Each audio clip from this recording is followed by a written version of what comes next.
Good evening, I'm Bo Williams, and welcome to The 7. Let's get a look at the Big 7 stories right now for you. And topping the list tonight, a trial date has now been set for the man charged with shooting and killing Blount County Deputy Greg McCowan, as well as injuring another deputy during a traffic stop back in February. Kenneth DeHart appeared in court this morning. He is facing 21 charges, including first-degree murder and attempted first-degree murder.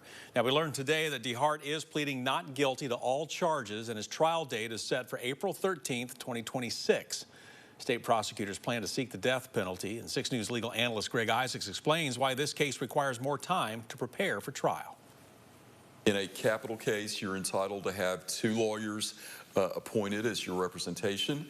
You're entitled to a wider range of expert services. And things are different legally. For example, the jury is going to be a death-qualified jury. Motion hearings in the case were also scheduled. DeHart, by the way, expected back in court on March 31st. Now to our next Big 7 story for you tonight. We are learning who was stabbed to death at a home in Newport earlier this month. The Cobb County Sheriff's Office saying her name was Lisa Good, and she was 52. As we've been telling you, she was found stabbed in her bedroom at her home along Arliss Road. The Sheriff's Office previously told us a person of interest has been identified, but they have not been taken into custody. Public support for Tennessee lawmakers is on the rise. That's one of the takeaways from a new statewide Vanderbilt poll. Despite this, public support for abortion exceptions and gun reform measures, well, the Republican supermajority is pushed against, is higher than they had been. The poll showed 53% of Tennesseans consider themselves pro-choice, which is up from 48% in 2022. The director of this new poll, John Greer, concludes there is a rift between state leaders and the public.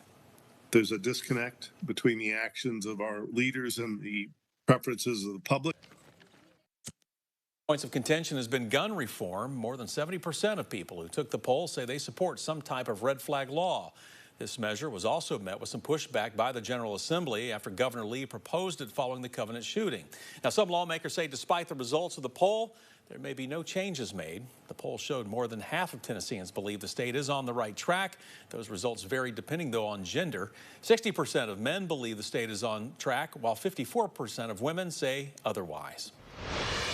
Former UT President, Tennessee Governor, and U.S. Senator Lamar Alexander receiving an honorary degree from the University of Tennessee today. That degree, a Doctor of Educational Leadership and Policy degree from the College of Education, Health and Human Sciences for his dedication to improving education across the board.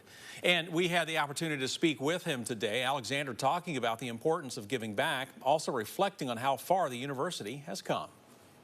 I mean, it's easier for me now to brag on the university and the students that are here. I mean, the faculty's better, the leadership's better, the students are better. The university has more respect as people coming from all over the country who want to come. So I think it's easier for me to compliment the university and to say to the students that what I hope they'll do is once they get out, whether they're farmers or doctors or teachers or nurses, that they'll spend part of their life in public service. They'll be among the crowd that, as Alex Haley used to say, would find the good and praise it instead of finding the bad and spreading it. We need more people to find the good and praise it. Alexander also addressing UT graduates earlier today. And it is UT's Fall Commencement Ceremonies. That's next on our Big 7 story. More than 2,000 students were welcome as UT alumni today at the University of Tennessee. Alexander's speech reminded graduates that today marks the beginning of the rest of their lives, emphasizing again the importance of public service no matter what degree they graduated with. Now, for one student, the message hit close to home. As a nursing graduate, Jordan Ballinger says serving others and supporting families is what she looks forward to the most after graduation. I'm just excited to be able to see how much nursing brings me and how much it fulfills my heart, really. I always have a good time there, especially with the staff on the floor that I'm going to be working on. They're amazing, and honestly, I can't wait to see how much I grow and the knowledge I gain on that floor.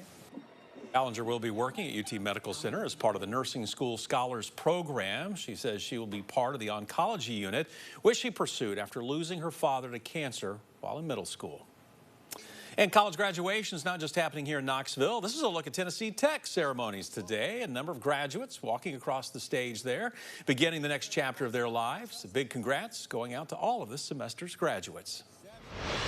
Our next Big 7 story is the holiday shopping push. Christmas just about here. It's around the corner, and a lot of people are in the process of buying gifts right now for their loved ones.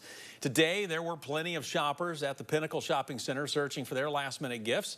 The majority of shoppers we met were getting gifts for special people in their lives. Matter of fact, Miranda and Savannah Stinnett were shopping for family, teachers, and Savannah even grabbing something for herself as well.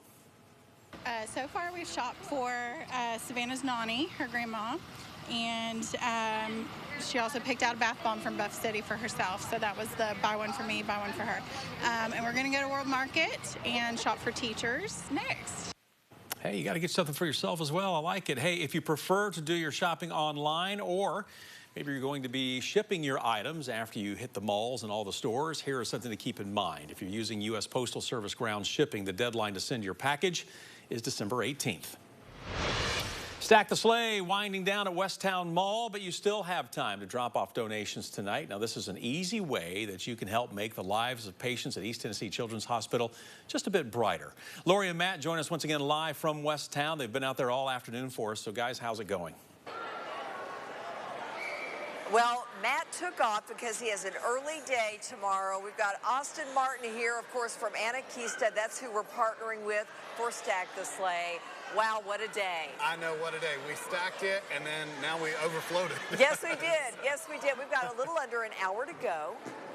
And so please come by Westtown Mall. All these toys that we've collected, new, unwrapped, are going to patients at Children's Hospital. You're going to be delivering these on Tuesday to the hospital. We are. So Tuesday morning, we're going to deliver them. Then Santa's elves, who call the hospital home, will go through all of these toys and really pick out, what's best for each one of these kids, what they've asked for. They're going to pack them into these beautifully handmade Santa sacks. And then when they wake up on Christmas morning, they have something, a little bit of magic there in a time that might not be the easiest for those kids.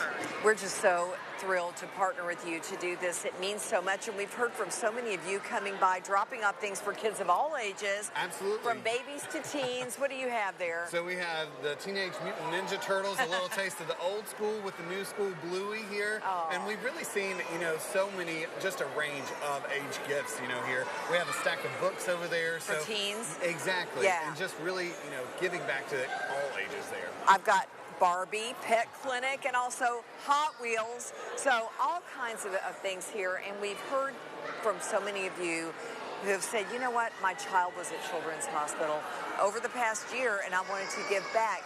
And then we had a church come in and donate more than 100 toys, all brand new. An entire carload, and it was really nice. And, it's the same story over and over, how much that East Tennessee Children's Hospital gives back to our community, and just how thankful people are that we're giving back to them. Yeah, we're so excited to do this. So once again, these toys will be delivered on Tuesday, just in time for Christmas. They'll be sorted, they'll be matched with each child, and it depends on how many kids are in the hospital at that time. Exactly. They'll save these. They go to adopted families as well. Absolutely. I asked for that head count earlier, and they said, it can vary. Something might happen. Some of those kids might get to go home for Christmas, which is always a good thing. So, really, all these toys are going to just such a great cause. They really are. So, again, you still have time if you're in the area. Come on by Westtown Mall. We're right outside JCPenney, right behind Santa's headquarters. You can't miss us. This has been a wonderful day. Thank you so much for your support. Bo, we'll send it back to you. All right, Lori, thank you. And, of course, thanks to Austin and all of our friends at Anakeesta as well. And thanks to all of you that had the opportunity to swing by there today and drop off some toys. Again, you have until 8 o'clock tonight.